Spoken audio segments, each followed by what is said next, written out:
नालंदा किसान प्रकोष्ठ के जिलाध्यक्ष महेंद्र यादव के द्वारा दही चूड़ा भोज का आयोजन राणा बीघा स्थित बीजेपी पार्टी कार्यालय में किया गया। दही चूड़ा भोज के पूर्व एक बैठक का भी आयोजन किया गया, जिसमें पूर्व केंद्रीय मंत्री आरसीपी सिंह, क्षेत्रीय प्रभारी संतोष पाठक, जिलाध्यक्ष ई रविशंकर प्रसाद सिंह मौजूद रहे।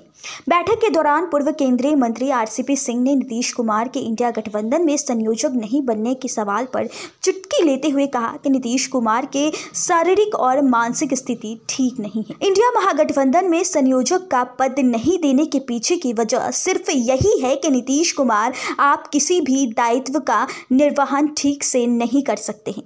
आरसीपी सिंह ने कहा कि महागठबंधन में ना तो ताल है और ना ही कोई मेल है। तालमेल होने के लिए आपकी विचारधारा, सोच में एक रूपता होनी चाहिए। किसी को अपना वंश चलाना है तो किसी को अपना परिवार बढ़ाना है, तो किसी को भ्रष्टाचार में लिप्त है उसे बचाना है। यही कारण है कि महागठबंधन में एकता नहीं है। निधि सिंह के साथ नालंदा से राकेश की रिपोर्ट। मल्लिकार्जुन खड़गे को अध्यक्ष बना दिया गया है। तो देखिए, ये तो होना ही था भाई। जो इंडिया अलायंस है उसमें कहीं से भी एक रूपता, एकता कहाँ से आती?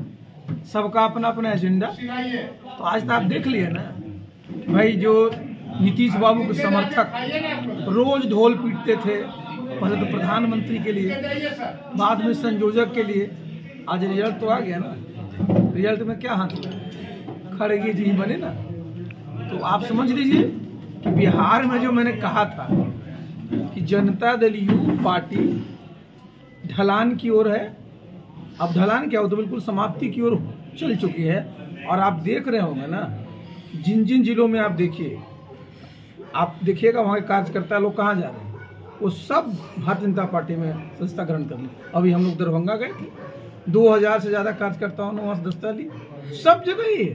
देखिए आज की स्थिति में क्या है, नीतीश बाबू पूरी तरह से, आप सब जानते हैं, शारीरिक रूप से, मानसिक रूप से अपने आप को सक्षम नहीं पा रहे हैं। और ये सब लोग अब समझ रहे हैं, जब जनता दल यू पार्टी का नेतृत्व ही समझिए समाप्ति की ओर है, तो उस पार्टी का क्या असर है। तो इसलिए बिहार में तो आगे दो ही लोगों के पास रास्ता है, और उसमें सबसे बढ़िया रास्ता कौन सा है? भारतीय जनता पार्टी का। आज आप देख लीजिए कि आज देश में जिस प्रकार से प्रधानमंत्री जी ने काम किया है, जिस प्रकार से देश का मान सम्मान अंतर्राष्ट्रीय स्तर पर बढ़ाया, तो आप समझिए कि आप कहाँ नहीं है जी। सूरज पर भी हैं, चांद पर भी हैं, और आर्थिक रूप से 5वें नंबर पर दुनिया में है। 3रे नंबर पर आने प्रधानमंत्री का संकल्प किया है कि 2047 तक नंबर 1 पर हम लोग आएंगे, विकसित देश बनेंगे। तो ऐसा जब हमारा एक नेतृत्व है भारतवर्ष में, तो हम लोग सब बिहार में जितने हमारे इस प्रकार के साथी लोग थे, जब एक पूरा का पूरा जब जहाज डूब जाता है तो यात्री तो कहीं जाएंगे ना, तो सब लोग आएंगे देखिएगा जेडीयू में। और आगे जो चुनाव होगा विधानसभा का, चाहे वो 2024 में हो, 2025 में हो, बिहार में भी भारतीय जनता पार्टी के नेतृत्व में ही सरकार बनेगी। चर्चा है कि महागठबंधन में सब कुछ ठीक नहीं चल रहा, बिहार महागठबंधन में, और विधानसभा भंग होने की। महागठबंधन थोड़े हो तो महालठबंधन है जी, वो लठबंधन है। आप बताइए, नीतीश बाबू की पूरी राजनीति क्या रही? उनकी पूरी राजनीति आरजेडी के खिलाफ रही, उसके पहले उनकी पूरी राजनीति कांग्रेस के खिलाफ रही, और आज तीनों एक जगह बैठे हुए हैं। क्या होगा जी? एक दूसरे, देखिए कोई भी गठबंधन में सबसे महत्वपूर्ण होता है लोगों में आपसी विश्वास, आपसी समझ। किसमें विश्वास करते हैं? लालू जी कभी नीतीश जी पर विश्वास करते हैं, नीतीश बाबू कभी कांग्रेस पर विश्वास करते हैं। तो जब आपस में इतना विश्वास है तो गठबंधन क्या रहेगा? विधानसभा भंग करने की भी चर्चा की जाए। ये तो जानते हैं मुख्यमंत्री, जाने उनके लोग।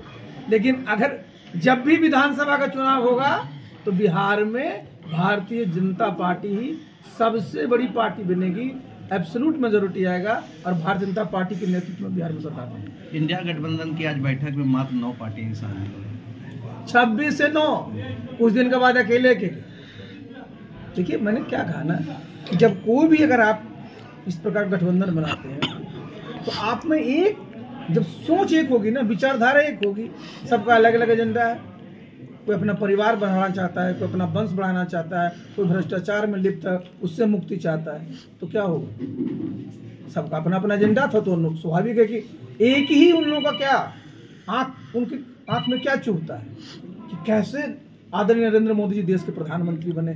उनको लगा कि हम लोग इकट्ठा हो जाएंगे तो उनको हटा देंगे। सोचने सिर्फ नहीं होता, जमीन पर भी तो कुछ करना पड़ेगा। प्रधानमंत्री जी ने जो काम किया वो जमीन पर दिख रहा है। किसी भी क्षेत्र में आप ले लीजिए, 5 किलो अनाज सबको मिल रहा है कि नहीं मिल रहा है? ये साधारण उपलब्धि है। आज देखिए जो पूरा का पूरा जो ये विश्वकर्मा योजना है, जितने हमारे हुनरमंद लोग हैं सबको इसमें काम मिलेगा।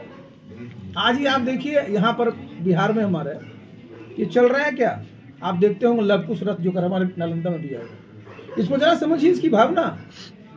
भगवान राम तो सबके आराध्य हैं देश में, लेकिन जो माँ सीता के 2 सुपुत्र लव और कुश, तो आप जरा समझिए कि लव कुश के समाज को कैसा लग रहा होगा। ये रथ क्या है जी? ये जो रथ है वो प्रधानमंत्री जी को धन्यवाद देने के लिए कि भाई देखिए राम भगवान का जो मंदिर घर होता है वो नहीं था। आदरणीय प्रधानमंत्री जी जो वो घर बनाया है लव कुश के पिताजी का, उसमें भगवान राम को जब प्राण प्रतिष्ठित करेंगे तो क्या होगा?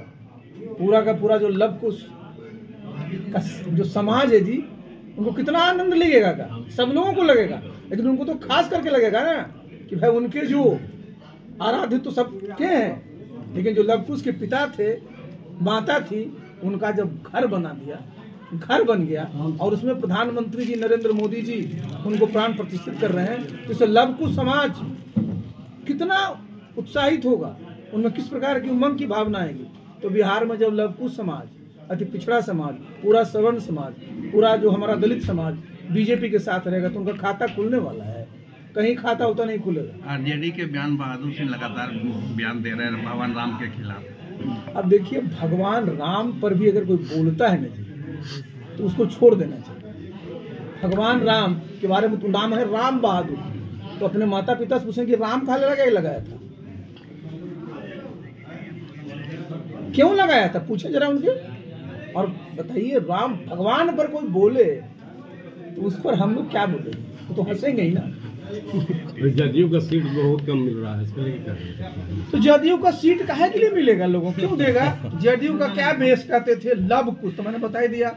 लव कुश पूरा का पूरा धीरे धीरे बीजेपी में, अति पिछड़ा समाज पूरी तरह से बीजेपी में, दलित महादलित समाज बीजेपी की तरफ।